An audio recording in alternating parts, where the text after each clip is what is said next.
What's up, YouTube? It's been a fairly long time that I have not posted any video, and whatever little I used to post, it usually used to be musical content. There used to be very little content about something else. As far as I remember, I had posted something about probably two bike rides, and those two were very raw. One probably was in Munnar, and another was somewhere else in Karnataka. Yeah, I remember. It was Krishnagiri. But apart from that, most of the content on my channel has been related to music. But today's content will be a bit different. If you have watched my videos, you would probably have realized by now that along with music, riding motorcycles is also one of my hobbies, and I own a motorcycle, a Mahindra Mojo, that I had bought in 2016, and today I will be reviewing my motorcycle. So as you can see, this is my motorcycle behind me. It's a 2016 Mahindra Mojo. It's a PS3 variant. Let me focus on the bike a bit better. Yeah, here it is. So today I have come to a place called Mukutmonipur, and let me take off the jacket because it's getting pretty uncomfortable for me. So yes, I have taken off my jacket partly because I'm holding the phone in this hand, and it's hurting my shoulder because of the guards that are present at the shoulder and the elbow. So yeah, I'm a bit more comfortable now. So related to reviews, there has been a lot of content that has been uploaded by lots of YouTubers related to what shall I say, related to exhaust note, because this is a double barrel exhaust. I'll show you at the rear. If you see here, it's a double barrel exhaust. Now I would not give you a walk around also, because there are a lot of people who have given walk arounds. They have uploaded videos related to the exhaust note and so on and so forth. What I'm going to do today is review the bike, because I've been owning it for the last 4.5 years, actually more than 4.5 years. I bought it in June 2016, and this is February 2021. And I've ridden a fair bit of the bike. It's more than 56,000, a little more than 56,000 kilometers that I have ridden the bike, and I think I qualify to review the bike. Now I've done short Sunday morning rides, I've done long rides, I have done long rides ranging up to 2,400 kilometers. The last long ride that I did was from Bangalore to my hometown Durgapur, and I had taken the route via Hyderabad and Visakhapatnam, Bhubaneswar, and via Kolkata and to Durgapur. So it was almost not exactly 2,500 kilometers, almost 2,400 kilometers, and I think the bike handled all of these pretty well. So let's speak about the advantages first. My experiences. There are a few disadvantages as well. Since this is a PS3 bike, there are quite a few disadvantages which have been taken care of by Mahindra in the upcoming upgrades. But then in the upcoming upgrades, especially in the PS6 variant, Mahindra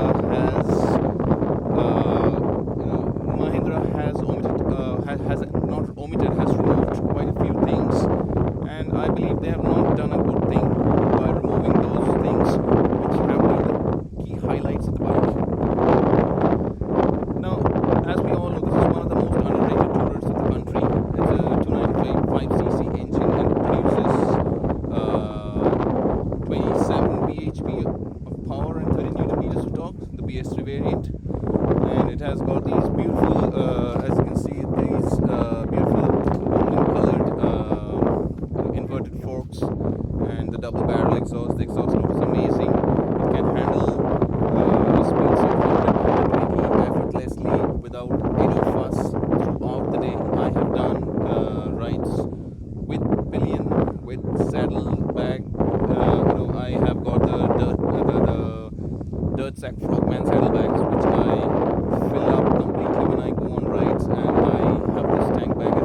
other areas of complaint.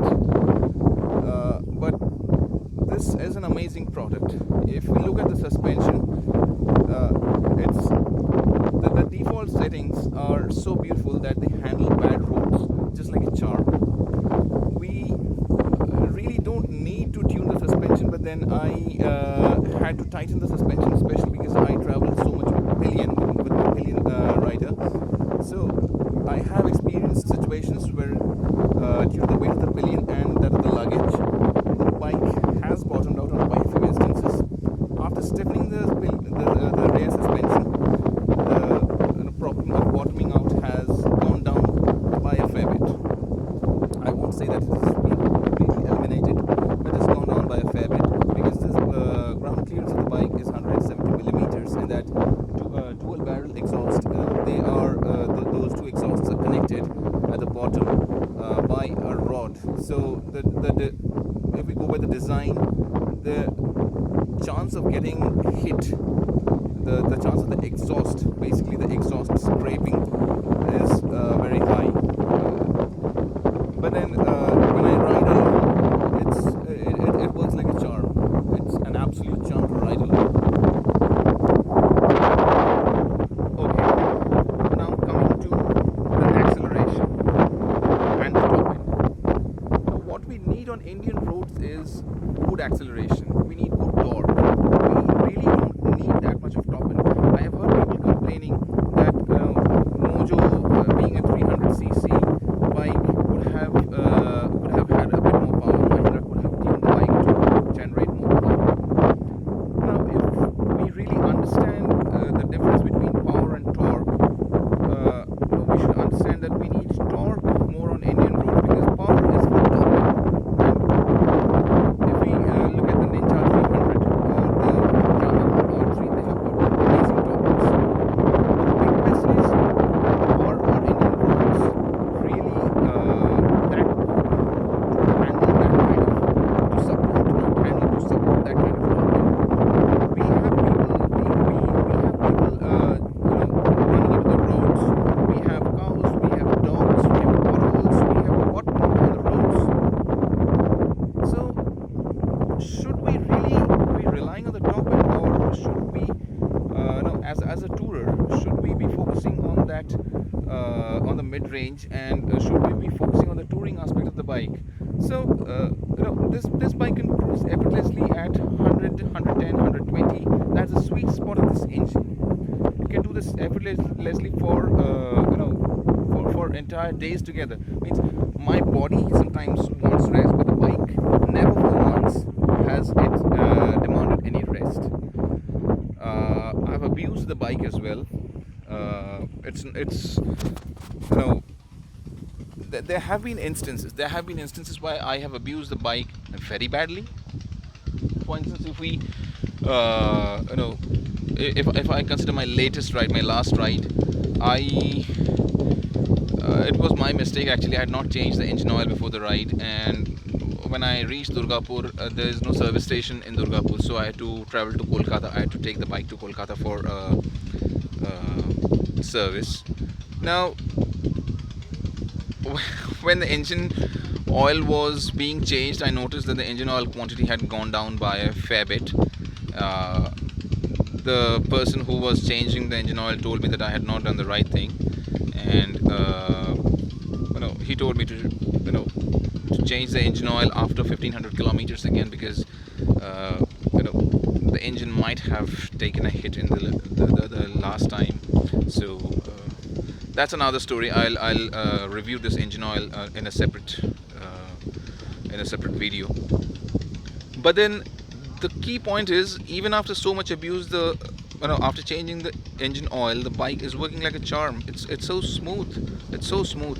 And coming to the maintenance cost, guys, believe me, this bike is one of the cheapest bikes to maintain in this segment. Okay, the service interval is 6,000 kilometers, and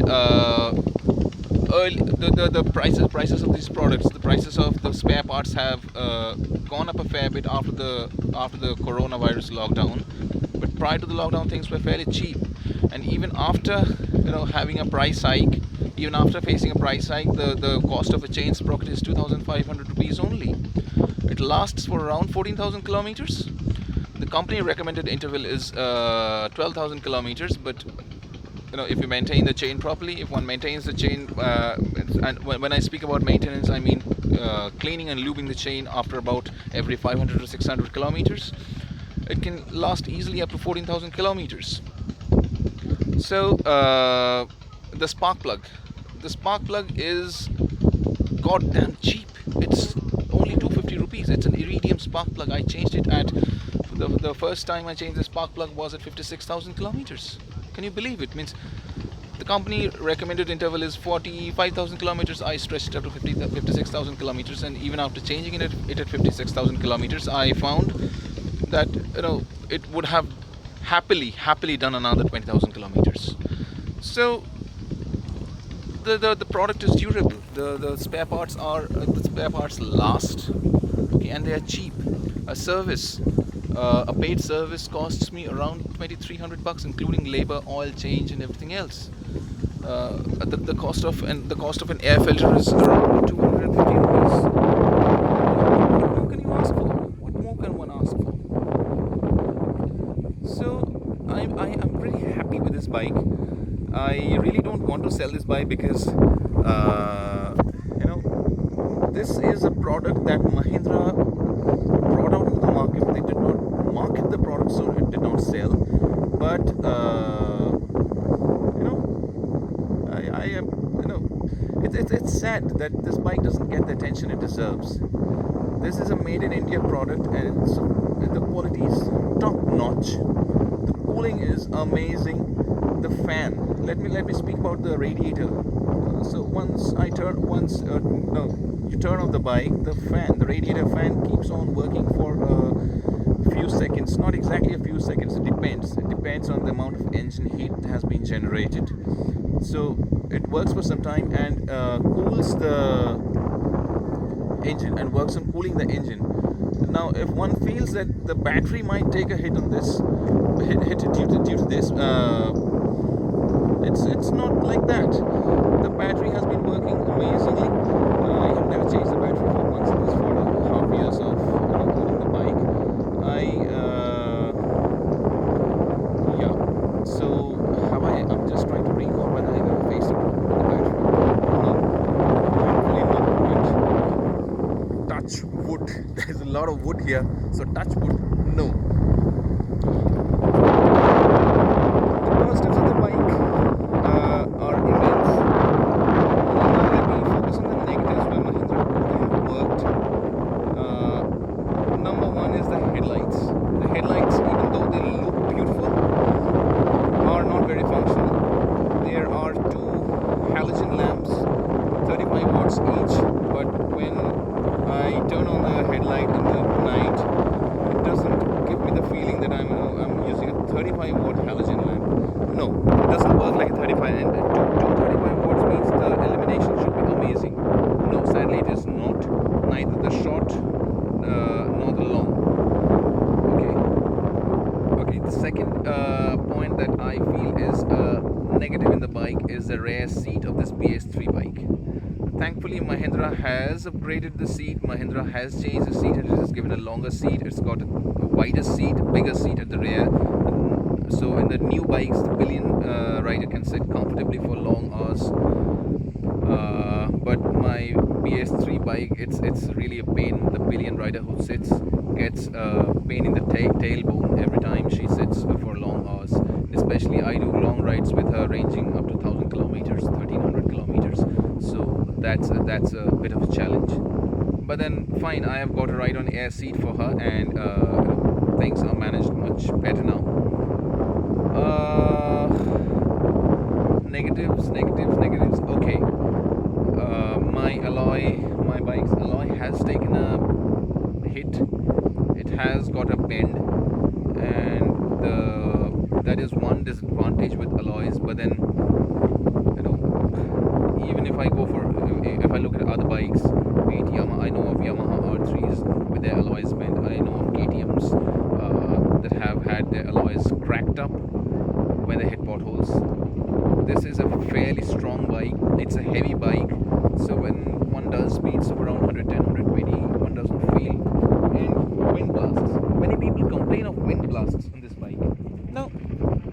we look at this bike, this portion, it deflects the wind very effectively.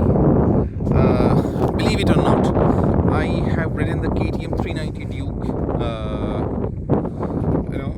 So when I was test riding the Duke, the latest one. So when I was test riding the Duke at 70 kilometers per hour, or no, at 60 kilometers per hour, I was feeling wind blast equivalent to what I get when I ride at 110 kilometers per hour on this bike. So this is undoubtedly the best tourer. Because why I say this is the best tourer? Because this has got a massive 21 liters fuel tank. Imagine I get a range of around 33 kilometers on the highway when I ride at around 100 kilometers per hour. And if I multiply that by 21, you can just do the arithmetic. It's got a tank range of around 650 kilometers. It's huge. It's huge. I don't go up to 650 kilometers. I tank up every 450 kilometers. I get a full tank of petrol, because I try to remain on the safe side and I don't want to get screwed at any place. But then, the peace of mind that I carry when I fill up the tank completely is something that others simply won't be ever able to experience. Okay, coming to the durability of parts once again. The clutch cable, the accelerator cable, these are very durable, and I think I have changed them only once in 56,000 kilometers, and that was also preventive maintenance. I did not wait for them to wear out or to snap. I just got them changed. This 320. Okay, yeah. One more negative that Mahindra has sorted out is the braking system. In the PS3 bike, the brakes were complete shit. The brakes were pathetic. But in the recent bikes, I have test ridden the new bikes, and the brakes are amazing. The bite is fabulous. Okay. In this PS3 variant, what I have done is I'm using EBC centered brake pads, and the bite has increased by leaps and bounds, and I am supremely confident nowadays when I do high speeds. But earlier, it used to give me scares whenever I used to perform panic braking. And what else? Now I'll speak about a few aspects that Mahindra have actually erred in, while upgrading the bike. Firstly, they have removed the inverted suspension. As per Mahindra, or whatever I have heard from them, I got to know that the new suspension is more apt for handling bad roads, more apt for handling off-road. But then this was one of the key features that for which people used to buy this bike. There's if the inverted suspension is gone, the bike looks more bare bones. These chunky forks, these chunky inverted forks are a class apart. They both look a class apart, and they are functional also. So these forks ensure that the bike handles in an amazing way on the roads. But the new forks, with the new forks anyway, they have reduced the rake angles, so the handling anyway has improved. But I think they have made a mistake by removing that. Second very important thing they have removed is the steel braided lines. Can you believe it? Steel braided lines give you a different kind of peace of mind. They have removed the steel braided lines, and I am very disappointed. The third bad thing they have done is remove the exhaust, remove the barrel on the left side. So nowadays the bikes come with a single exhaust, even though the exhaust note is fairly throaty, but this one is different. This is otherworldly. So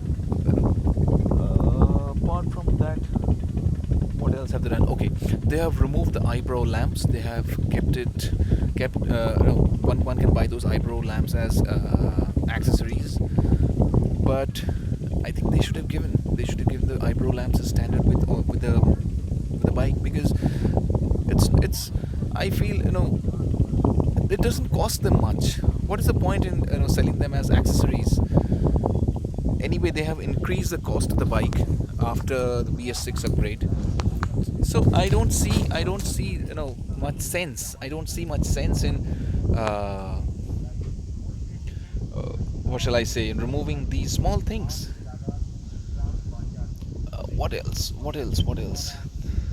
Okay, they have not improved the headlights. I personally know quite a few big shots in Mahindra.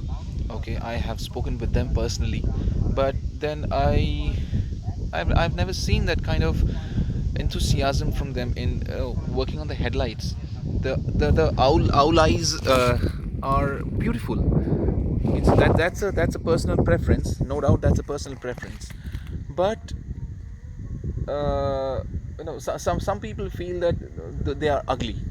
I personally feel they are beautiful, and that's one of the reasons why I had taken the bike, why I had bought the bike back then. So, but then I don't know what the problem is. It could be a problem with the reflector, it could be a problem with the design of the headlamp, but they should have worked on it. They should have given more powerful headlamps. Okay, and so because of these headlamps, I had to install two separate LED Aux lamps, and because I do fairly high speeds even at night, and I need good visibility. So that's the reason I had to get these 20-watt Aux lamps. Apart from that, I don't. Okay, one more thing they could have done better is given a better instrument cluster. So I think it's a bit dated, but then the swipe of the needle along with the red the red swipe when one on turning on the ignition key, or when it shows the RPM. Okay, the red lights beneath the analog meter, they look amazing. So that way they have probably made it up for giving a backdated instrument cluster, and the instrument cluster also fogs up quite a bit on pressure wash on. So that's about it. But the positives of this bike far outweigh the negatives. It's an amazing bike, and I think it's the most underrated and the best tourer in the country. And this is an ownership review. It's not a biased it's not a biased review or something like that. This is what I have felt. This bike has never let me down for once. Last year it was a lockdown, so I have not been able to ride last year. But if I had ridden last year, I would probably have completed around 80,000 kilometers, and I'm very confident about that. I would have done 80,000 kilometers. So today I've come to a place called Monipur.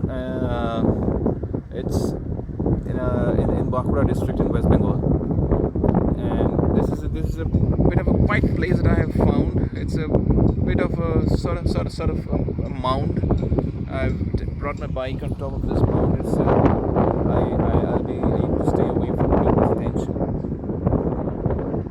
So that's about it, guys, and I'll be posting a separate review about engine oils, because I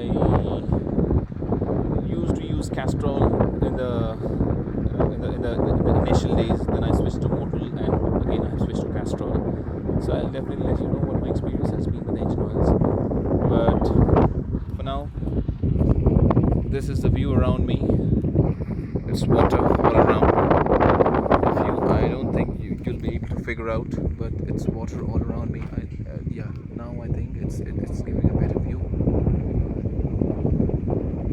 I'm recording this with my mobile phone, so probably the view will not be good. You will get out of camera, but then it's water all around. It's a beautiful place, and whenever I get time, I come here. I chill out, and I'll return home after watching the sunset. So do let me know whether you like this. Do post your comments, and if you are watching my channel for the first time, please subscribe. More subscribers will definitely encourage me to, post a different kind of content, and hopefully I will buy a GoPro soon. Not very soon, because if I'll wait for the subscribers. So goodbye for today. Bye bye. See you.